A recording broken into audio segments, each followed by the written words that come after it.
नमस्कार दोस्तों। इन्फ्राडॉक्स के नए एपिसोड में आपका स्वागत है। तो चलिए शुरू करते हैं। पहली खबर की शुरुआत करते हैं उड़ान स्कीम से, जहां पर दोस्तों हमारी यूनियन कैबिनेट ने मॉडिफाइड उड़ान स्कीम को अप्रूवल दे दी है और साथ ही साथ ऐसा बताया गया है कि इसके लिए 28,840 करोड़ रुपीस और खर्च किए जाएंगे। तो दोस्तों स्कीम मॉडिफाइड तो है ही, और एक टाइप से आप ये भी कह सकते हैं कि ये एग्जिस्टिंग उड़ान स्कीम का एक्सटेंशन है। इस स्कीम के अंतर्गत टीयर 2 और टीयर 3 सिटीज के ऊपर स्पेशल फोकस होगा। 100 नए एयरपोर्ट्स तैयार किए जाएंगे अगले 8 सालों के अंदर अंदर 12,159 करोड़ रुपीस खर्च करके। और ये एयरपोर्ट मोस्टली उन एरियाज में बनेंगे जहां पर एग्जिस्टिंग अनसर्व्ड एयरस्ट्रिप्स बनी हुई हैं। इसके अलावा 441 एरोड्रोम्स भी सेटअप किए जाएंगे अगले 3 सालों के अंदर अंदर। 2,577 करोड़ रुपीस इसके ऊपर खर्च किए जाएंगे।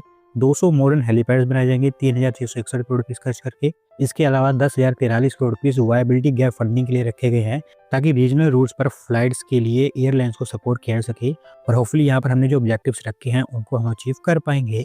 अगली दोस्तों update Mumbai Ahmedabad high speed rail corridor को लेकर है, जहां पर दोस्तों ब्रिजेस का कंस्ट्रक्शन काफी रैपिडली कंप्लीट किया जा रहा है। और भी हमारे रेल मिनिस्टर के द्वारा खुद ये बताया गया है कि कुल मिलाकर 17 ब्रिजेस को कंप्लीट कर दिया गया है।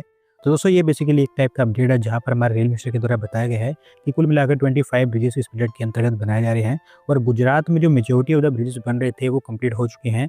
ज्यादातर ब्रिजेस अभी जो पेंडिंग है वो महाराष्ट्र में है। साबरमती, नर्मदा, माही, तापी, वैतरना, इस तरह की रिवर्स के ऊपर जो बड़े बड़े ब्रिजेस बन रहे हैं उनका भी काम ऑलमोस्ट 80 से 90% कंप्लीट हो चुका है। धीरे धीरे सारे ही निपटा दिए जाएंगे।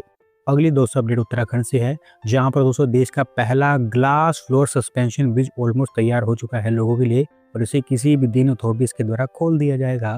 तो दोस्तों वैसे आपने देश के अंदर बहुत सारे ग्लास ब्रिजेस देखे होंगे, लेकिन उनमें से मेजोरिटी ऑफ द ब्रिजेस जो स्काई वॉक्स ही हैं, जिनको एक ही एंड पर बनाया गया है। और अगर कोई स्काई वॉक दोनों एंड्स को कनेक्ट करता है तो वो एक सिंपल कैंटिलीवर स्ट्रक्चर है, लेकिन ये एक proper cable stayed suspension bridge है, जहां पर सेंट्रल लेन स्टील लेग की बनाई गई है, जिसका इस्तेमाल टू व्हीलर्स और लाइट व्हीकल्स कर पाएंगे। जबकि दोनों साइड्स पर ग्लास लेंस बनाई गई है पेडेस्ट्रियंस के लिए। 132 मीटर की इसकी लेंथ है और 66 मोटा रीइंफोर्स ग्लास इस्तेमाल किया गया है इनके कंस्ट्रक्शन के लिए, जो किसी भी टाइप के एक्सट्रीम वेदर को हैंडल कर सकता है। 150 ईयर्स का इसका लाइफ स्पैन बताया गया है। बजरंग सेतु इसको नाम दिया गया है, और ऋषिकेश का जो आइकॉनिक लक्ष्मण झूला है उसी की ये एक रिप्लेसमेंट होगी। अथॉरिटीज का कहना है कि जब लोग इसके ऊपर चलेंगे तो आपको ऐसा एक्चुअली में लगेगा कि आप हवा के ऊपर चल रहे हैं। अभी फिलहाल इसके फाइनल इंस्पेक्शन किए जा रहे हैं, वो कंप्लीट होते ही इसको खोल दिया जाएगा। अगली दोस्तों अपडेट तेलंगाना से है, जहां पर दोस्तों स्टेट गवर्नमेंट के द्वारा 20,000 करोड़ रुपीस की एक मेगा रोड स्कीम अप्रूव कर दी गई है। और इसके थ्रू उनका टारगेट है कि स्टेट में हर विलेज को स्टेट कैपिटल हैदराबाद से डायरेक्टली कनेक्ट किया जाए। तो दोस्तों बेसिकली इस प्रोग्राम के अंतर्गत होगा ये कि विलेजेस से हैदराबाद को कनेक्ट करने के लिए मॉडर्न बिटुमन रोड्स तैयार किए जाएंगे। फिलहाल इसके पहले फेज को लेकर काम स्टार्ट हो चुका है, जहां पर 34 अलग अलग पैकेजेस में बांटकर 441 प्रोजेक्ट्स के ऊपर काम होगा।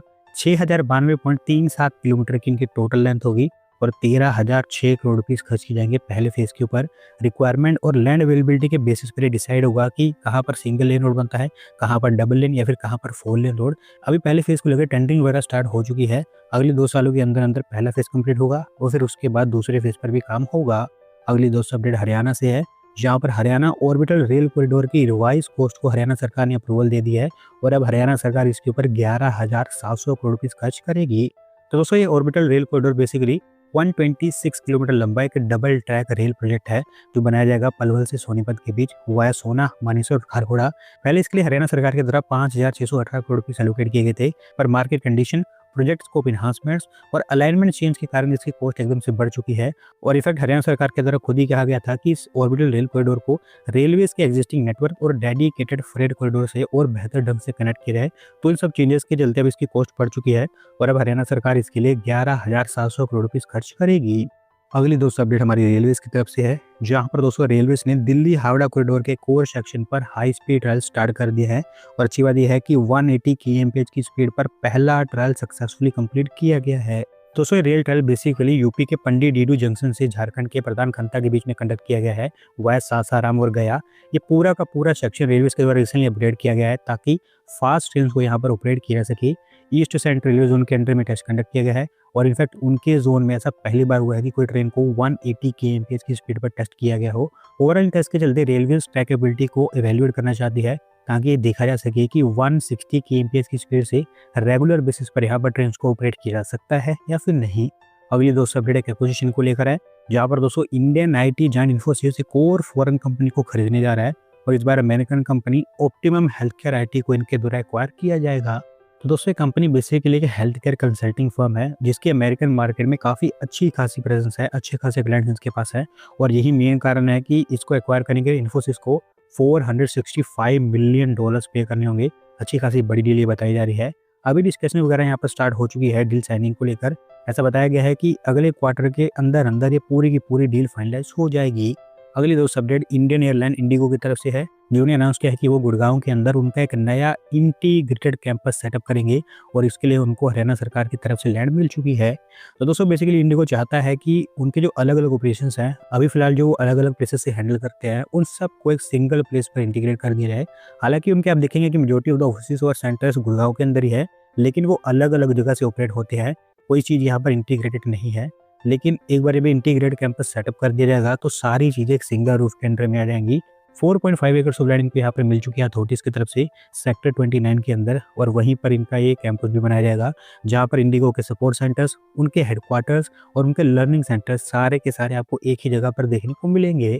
अगली दोस्तों अपडेट हमारे फाइनेंशियल सेक्टर से है, जहाँ पर दोस्तों भारत की आज तक की सबसे बड़ी foreign direct investment deal finalise हो चुकी है, क्योंकि कॉम्पिटिशन कमीशन ऑफ इंडिया के द्वारा इस डील को अप्रूवल दे दी गई है।